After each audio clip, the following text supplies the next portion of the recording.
சர்க்கரை நோயை பார்த்து பயப்படவே தேவையில்லை. அது எப்படின்னா, நான் இப்போ சொல்கிறேன், இந்த வீடியோவை பாருங்கள். சர்க்கரை நோயின்றது வந்து இப்போ எல்லாருக்குமே பரவலாக இருந்துட்டு தான் இருக்குது. பெரியவங்க சின்னவங்கன்னு சொல்லிட்டு இல்லாமல் எல்லாருக்குமே சர்க்கரை நோய் இருக்குது. சர்க்கரை நோய்க்கு மருந்து எடுக்கிறவங்க வந்துட்டு ஒரு இயர்லி ஒன்ஸு இல்லை 6 months ஒன்ஸு இல்லை 3 months ஒன்ஸ் 2 months ஒன்ஸ் அந்த மாதிரி செக் பண்ணுறாங்களான்னா கண்டிப்பாக பண்ணுறதே கிடையாது.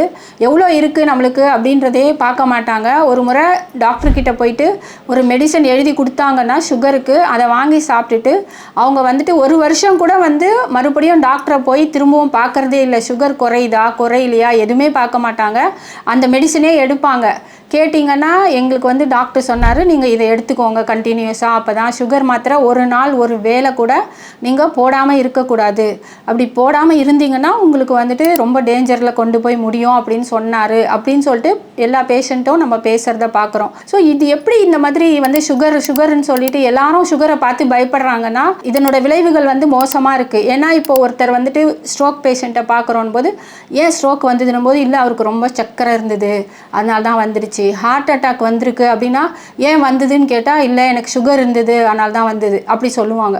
ஸோ அப்போ எல்லாரோட மனசுலையும் என்ன பதிஞ்சிருக்கு அப்படின்னு பார்த்தீங்கன்னா, சுகர் இருந்தால் நம்ம வந்துட்டு செத்துருவோம், சுகர் இருந்தால் ஸ்ட்ரோக் வந்துடும் அப்படின்னு பயந்து அவங்க ஒரு வேளை கூட மெடிசன் எடுக்காமல் இருக்கவே மாட்டாங்க. கண்டிப்பாக எடுத்துகிட்டு தான் இருப்பாங்க.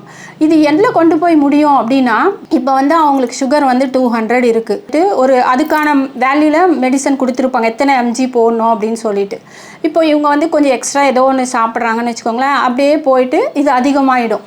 அதிகமாகும் போது இவங்க என்ன பண்ணுவாங்க, எக்ஸ்ட்ரா ஒரு 1/2 டேப்லெட் நம்ம போட்டுக்கலான்னு இவங்களே கூட பேஷண்ட்டாக கூட போட்டுக்கிறத நம்ம பார்க்குறோம். டாக்டர்கிட்ட கேட்காம இவங்களே அதிகமாக நிறைய பேர் பார்க்குறோம். ஒரு விருந்துக்கு போனாங்கன்னு வச்சுக்கோங்களேன், விருந்து சாப்பாடு சாப்பிட்ட உடனே, நான் வந்துட்டு இன்றைக்கி ஐஸ்கிரீம் சாப்பிட்டேன், ஸ்வீட் சாப்பிட்டேன், ஆனால் எனக்கு பரவாயில்ல, நான் ஒரு 1/2 மாத்திரை எக்ஸ்ட்ரா போட்டுக்கிறேன் அப்படின்றாங்க. ஆனால் அந்த மாதிரி எக்ஸ்ட்ரா மாத்திரை போடும்போது என்ன ஆகும் அப்படின்னு யாருமே பின்விளைவுகள் நினச்சி கூட பார்க்க மாட்டேங்கிறாங்க.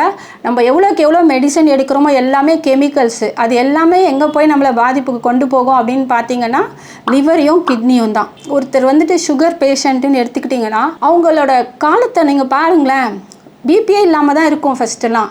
அப்புறம் பார்த்தா பிபி வந்துடும். எல்லாருமே வந்து அது ஒரு ஏற்றுக்கிறாங்க.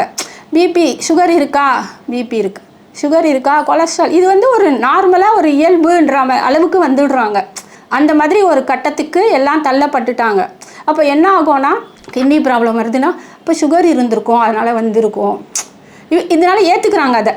அது ஏன் வருது, ஏன் வராமல் கூட தடுக்கலாம் அப்படின்ற ஒரு சிந்தனைக்கு கூட போகல. அப்போ நம்ம எல்லாருமே வந்துட்டு காலங்காலமாக அதையே பின்பற்றிட்டு அப்படியே போயிடுறோம்.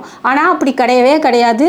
மெடிசன் வந்து இல்லாமல் கூட சுகரை வந்து கண்ட்ரோல் பண்ண முடியும். தயவு செஞ்சு சுகர்னு சொல்லிட்டு நீங்கள் பயப்படவே தேவையில்லை. அது எப்படின்னா, பயப்படாமல் இருக்கணும் அப்படின்னா அதுக்கேற்ற மாதிரி நம்ம வந்துட்டு உணவு முறை, உடற்பயிற்சி இதெல்லாம் எடுக்கும்போது நீங்கள் வந்து கண்டிப்பாக இந்த சர்க்கரை வியாதியிலேருந்து ஈஸியாக தப்பிச்சு வெளியே வரலாம்.